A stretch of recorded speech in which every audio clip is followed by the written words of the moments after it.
Okay, let's get started. First, I am going to share my screen with you and bring up the PowerPoint presentation that I have put together. I'm going to show you from the beginning. Here we are. Let me see if I can make myself a little bit bigger. Alrighty. I got my handy dandy notes. I think I'm ready to roll. Okay, here we go. On the virtual stage. First, we need to set our stage, right? We need to have our equipment. Biggest piece of our equipment will be our computer. If your PC or your laptop is more than 5 years old, you might want to consider upgrading for the best performance. It's best to engage virtually on a PC or a full laptop, not a phone or a tablet unless that's your only option. It's a good idea to have Zoom or whatever your virtual platform is downloaded to more than one piece of equipment in case you run into connection problems. You can quickly jump over from your computer to your laptop or to your phone, etc. Should you run into a connection issue and you have to quickly get yourself back in. Also, it makes you more available to participate in something, on the fly if you're traveling or you're not sitting at your desk by your computer. All right, but even if you have your computer set up, you want to make sure you have a really good connection. The best connection is going to be with an Ethernet cable that is connected from your computer to its modem, right? That is the best way you're going to not have any interruptions. I know before I started doing all these video calls and Zoom meetings, etc., I didn't have any problem looking things up on the internet, etc. But once I started doing that, all of a sudden I was not being able to keep a good connection. It would stutter and that kind of thing, or I would freeze, or they would freeze, all kinds of craziness. So if you can have yourself directly connected to the modem, that's going to be the best benefit for you. If you can't, for whatever the reason is, you need to find the strongest possible signal before you launch into your virtual call. Webcam. Yes, you need a camera. Yes, people need to see your face. If you're worried about cyber spying or something like that, you can get a toggle that fits over your camera so you can cover it whenever it's not in use. Generally, your computer camera should work perfectly fine for any of your virtual platforms. You are not making a film or anything like that. If your computer does not have one, they are not expensive to purchase. However, it likely means that your equipment is not up to speed. It's a little too old to be able to handle the different things that come with virtual platforms. So you want to keep that in mind when you're looking at your equipment. Microphone. The computer mic should be perfectly fine. If you're wearing headphones that have a mic in them, those are also usually perfectly fine, whether it's plugged in or being done over Bluetooth. You can purchase a mic for better sound if you like. It gives you maybe a warmer tone, but that's not really necessary unless you are maybe doing voiceovers or some other professional recording work. Speaking of headphones, you don't need to use headphones unless you really want to. You will see a lot of people that are wearing headphones on virtual calls. They can help focus your sound better, and it can eliminate some of the ambient noise in the room. It also helps keep whatever's being discussed a little more private between you and the person you're speaking to or whoever's presenting, as those around you cannot hear that. First impressions are important. In person, you have several opportunities to make a first impression, right? How you walk into the room, the way you carry yourself, how you're dressed, Your handshake. Do you touch someone on the shoulder? Look them directly in the eye. All of those things come together to make an impression. But how do we make a first impression virtually? Well, that is made by the window that you provide into your world. So we'll start with the background. Well, as you can see, my background is relatively plain, and that's really the general rule of thumb, right? Have your background as plain and non-distracting as possible. That is the most professional. Here are a couple examples of some relatively plain backgrounds these two young ladies have. Yes, there's something back there, but it's really not distracting. It's primarily a plain background. Now, you can also have a background that reflects your personality or your interests, adds a perception of who you are, what you wish to put out there. Here are a couple of examples. We have this woman sitting in her lovely office with some family photos behind her and some nice pictures. They're not distracting, very complimentary to her whole setup. You can see my background when I'm sitting at my desk. It's maybe a little busier, but I think I am the focus of the entire picture, and it's kind of interesting. At least I think so.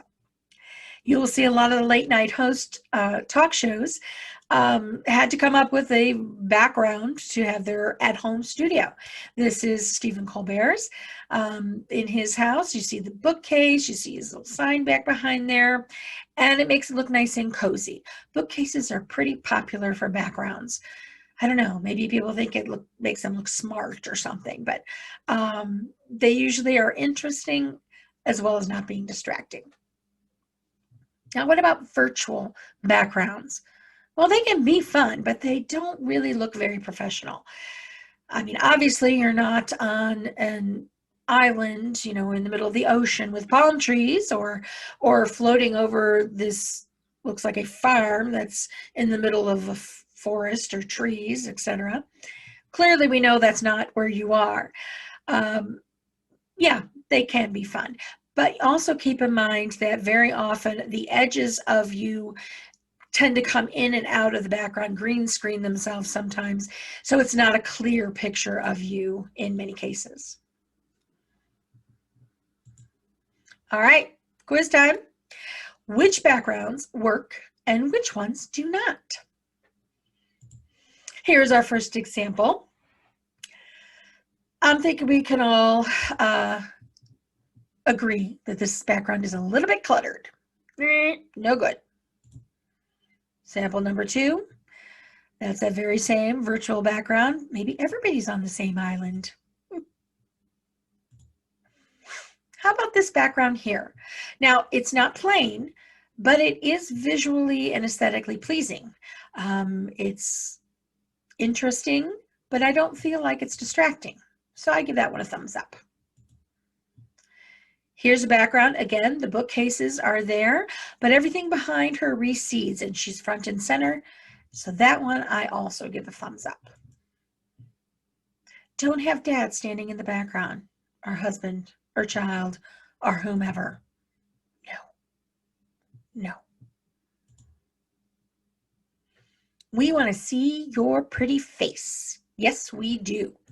We want to make sure you are front and center of the screen, so that you are the main focal point of the picture people are seeing.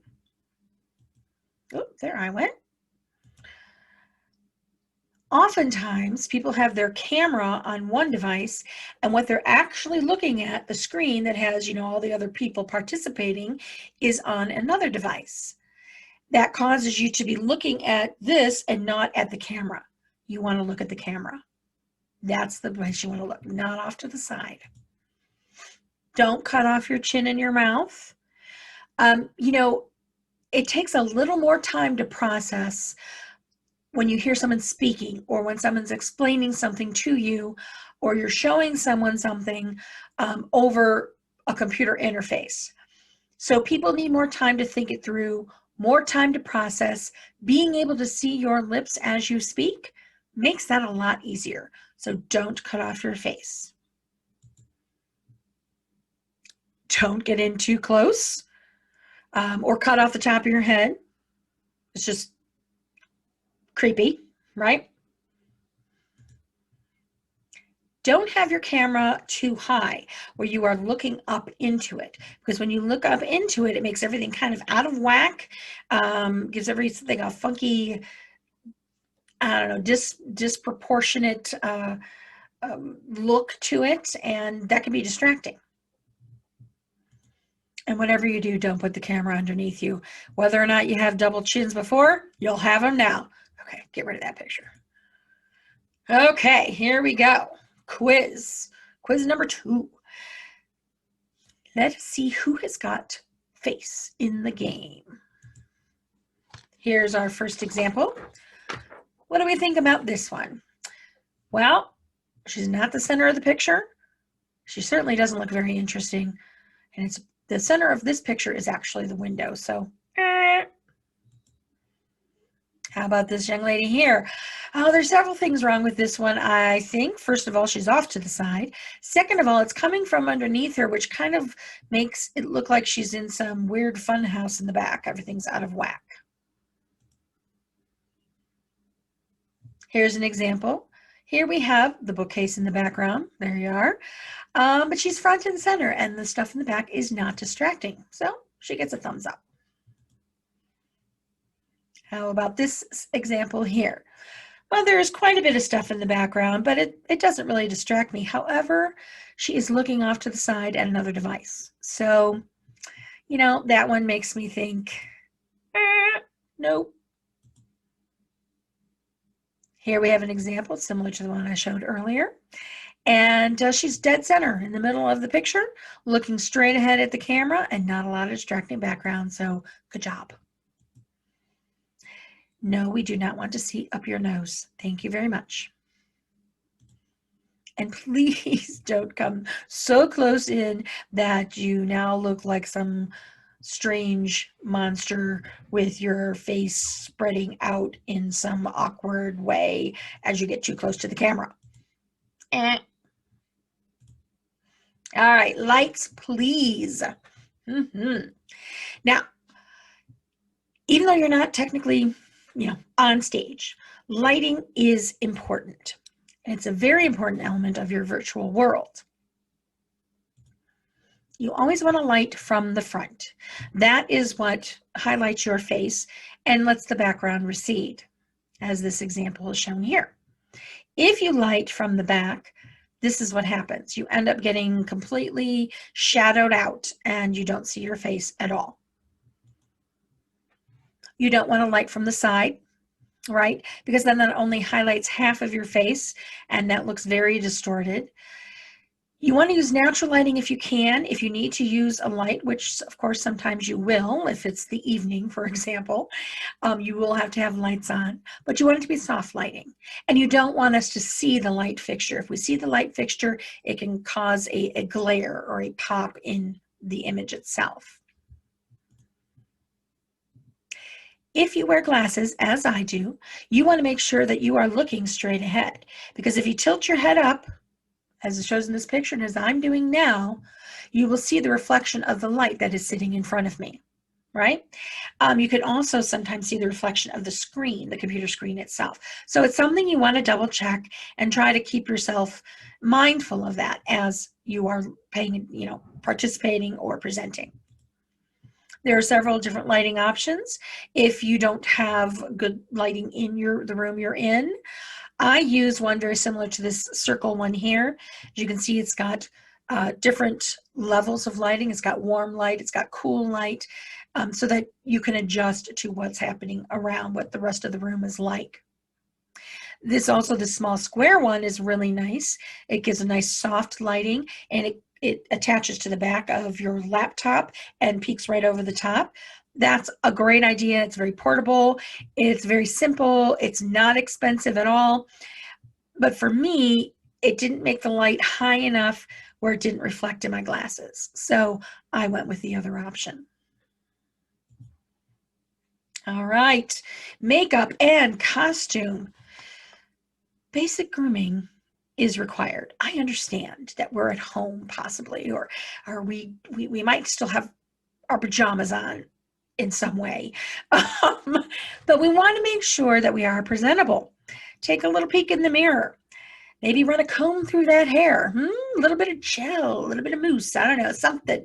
Don't need some crazy bedhead coming in there. Makeup. Try to look like yourself. I'm pretty sure this is not how this young woman looks all the time, although I can't swear it. I don't know her. However, if you wear makeup, go ahead and wear makeup. If you don't have to. But the choice you make should make you look as much like yourself as possible, right? You don't want to look like a clown. You don't want to look like someone go, who is that, right? That you want them to know it's you. What you wear is important. If you wear the same color as your background, as is in this picture, a black shirt with a black background, then you become a floating head. And unless, that's the look you're going for, it's probably not your best choice. Also keep in mind that you don't want to wear stripes or polka dots.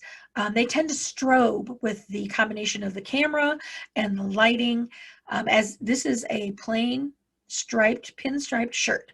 And as you can see, it's making all kinds of crazy on it because of the combination of all the different filters and lighting that's happening. So we want to make sure that you use subtle patterns. You want to contrast with your background, right? Pick colors that flatter you, that flatter your skin tone or your eyes or whatever. If you have a light wall behind you, have a darker color on. If you have a darker wall behind you, have a lighter color on. You don't want bright white. That will tend to wash you out and it'll reflect back the light and sometimes cause a glare.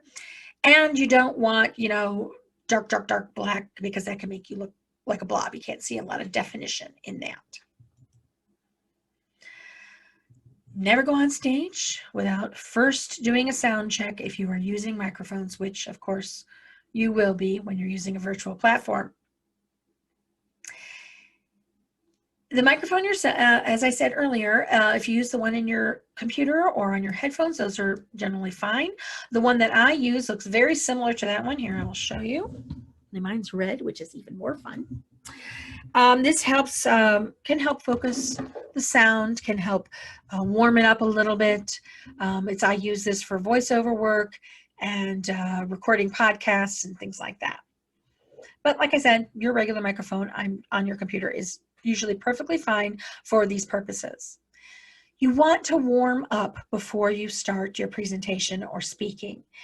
Now, I know that you have seen, movies that have actors in it and they're making all these weird faces and making noises, that kind of stuff. And you think, okay, that can't be real. But I'm here to tell you, as a professional actor, it is very real. Very, very real. Yes, we warm up our faces. Move your muscles. Do this with me. Move around. Relax these muscles. The more you're relaxed, the more you can speak more clearly. You can enunciate, and you don't close up in the back of your throat. Humming is a good idea. So you don't get clogged up. You don't want to rest into this vocal fry with a lot of young women really think that this is a cool sound.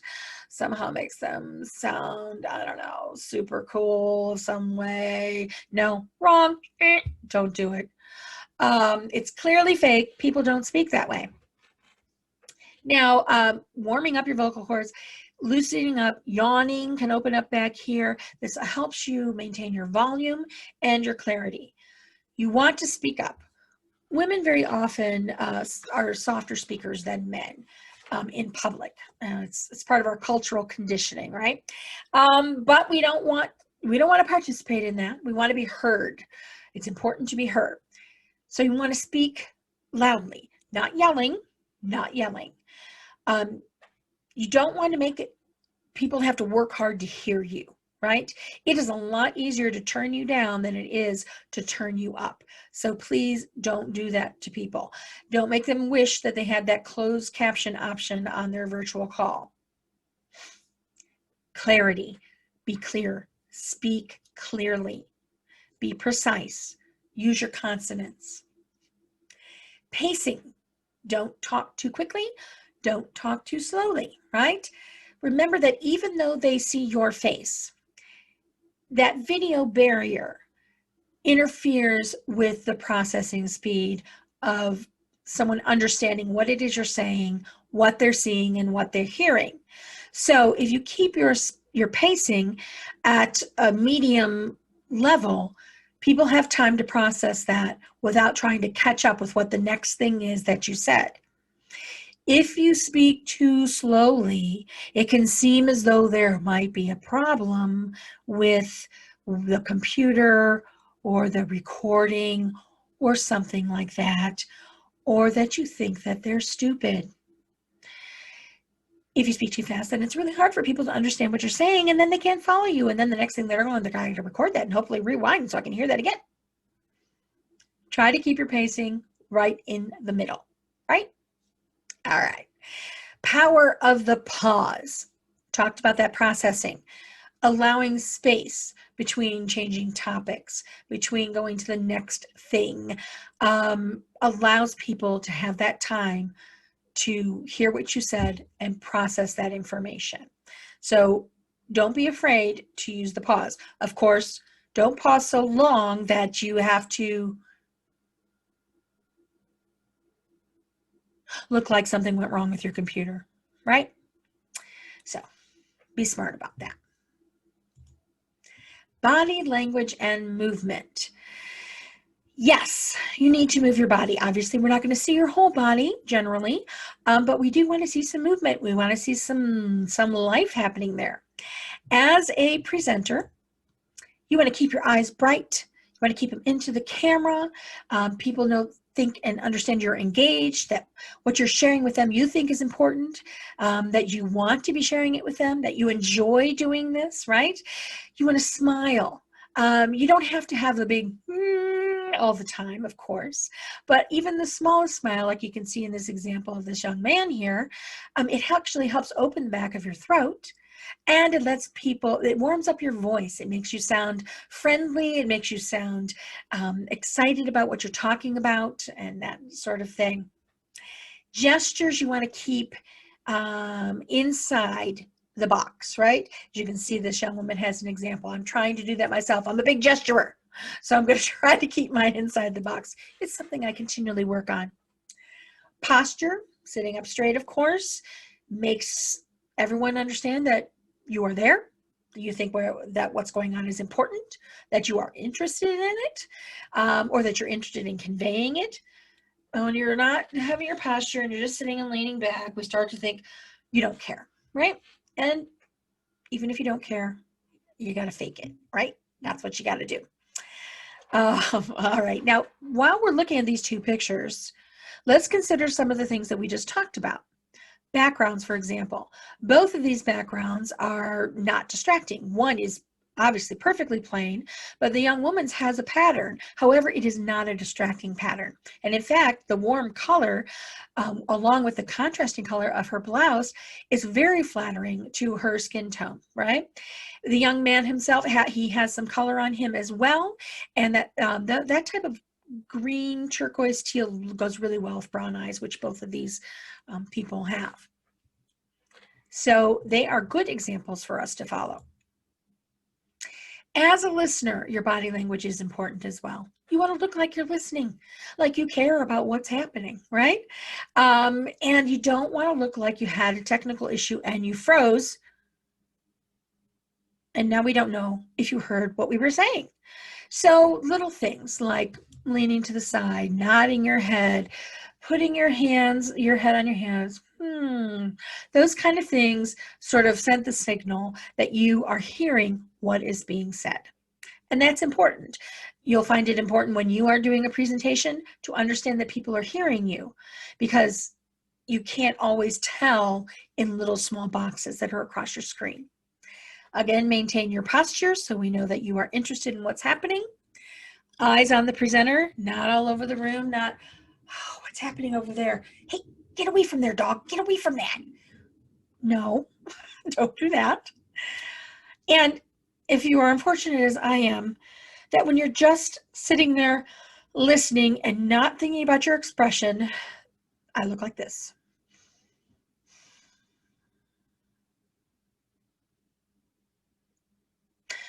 That is called resting bitch face. I'm not having any feelings or emotions with this. It's just simply how I look. So being aware of that, keeping that little internal smile, making sure my eyes are engaged will help take that little resting bitch face thing away. It's not really the most flattering picture. All right, let's review some of these things here. Our equipment. We want to make sure that our computer equipment is up to speed with being able to handle a virtual platform, that your microphone is in good working order and it is clear and crisp. If the one in your computer doesn't work that well, then try purchasing one that you can plug into your computer, right? Your camera, make sure that it is also working. Yes, they need to see your face. It's really rude otherwise. You want a background that is not distracting, right? You want a background that is relatively plain or at least complimentary or reflects perhaps who you are and a little bit of personality, which is fine as long as it's not distracting for the viewer. Keep your face centered in the screen, in that little box. Face is in the middle, not looking off to the side, not up, not down, not sideways, except right in the center, looking at the camera. Your appearance needs to be neat. Check the hair, check the clothes. Even if you want to dress from the waist down in your PJs, that is perfectly fine as long as you don't get up where we can see it. But from here up, you need to look at least professional, cleaned up, and ready to participate. Keeping your eyes bright tells us you're engaged, tells us you're interested, and that you want to hear more, or that you are really excited about sharing what it is you're sharing with them. Look into the camera. This is the closest you're going to get to the feeling of looking someone in the eye when you're talking. So make sure you're looking in the camera. Sure, glance down on your notes once in a while, not a problem, perfectly normal. But you want to look into the camera as much as possible. Keep your gestures in the frame. Going outside the frame is distracting and makes you wonder what's going on. So any gestures you have, keep them inside and close to the frame and as small as possible so they aren't distracting to the people that are watching. Actively listen. Make sure that you are hearing what's happening. It's easy to get distracted when you have this computer screen between you and the person sharing information with you. Remember, you will always start on mute. Often, presenters will automatically make everyone muted when they come into a call. But if you have to come off mute to speak or to share something, make sure you go back on mute. I am positive that you have experienced on a virtual call someone who has forgotten to put on mute starts going, "Hey, honey, did you leave the dinner? Don't forget to turn that off," while they're waiting. And it's insane. And it's really not polite to the people that are participating and the person who's presenting. Turn off your video if you need to. Like I said, if you got to get up and you got pajama pants on, turn off the video so we don't get to see that, right? But if something's happening, the doorbell rings, the dog needs out, your kid comes running in and has, peanut butter up his nose, and you have to deal with something right then and there in a class you're participating in, turn the video off. Your name will pop up or a picture that you may have uploaded to your Zoom file, and take care of the situation. Get it all squared away, settle down, and when you can come back and sit and be a part of the party, then you can turn that video back on. Then we know that you are here with us. Now, it would not be a show without some bloopers, right? So I have collected a few of my favorite from recent Zoom calls and presentations and classes that I've participated in. And the award goes to, you can pick your favorite. I already have mine. I get it. Your kid needs you. Your dog needs you. They have a question. They need a hug. Whatever that might be. Turn the video off. until you've taken care of that. Then turn it back on. It's very distracting. Please look like you're participating in what we're doing and not taking care of something else. Notes from another class, reading a book, doing your checkbook, checking your phone, etc. Try to stay awake. I know it's a lot when you're staring into Zoom calls on your computer all the time. Sometimes you forget to blink and your eyes get like really tired. I get that. It's happened to me. I have ended a day and I'm like, I just have to close my eyes for 15 minutes because they're just slamming shut. Try not to do it where we can see it, right? I know it's not always going to be the most interesting thing. And sometimes you don't even realize you fall asleep. And if you're going to fall asleep, at least, don't have such a messy background. Messy's not really it, but it is distracting. You want to know what the heck is back there. And, we want to stay away from those virtual backgrounds, but if you need to lay down, you need to lay down.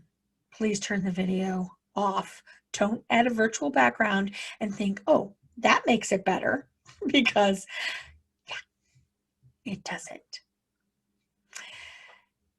Personal hygiene. I think most of us prefer that you don't share that with us.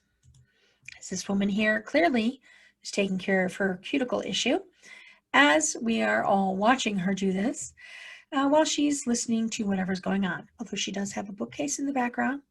Nice touch. And I would have to say that my favorite in recent history is this woman here, who basically proceeded to do her entire evening of brushing her teeth for us all to enjoy. Started with the flossing,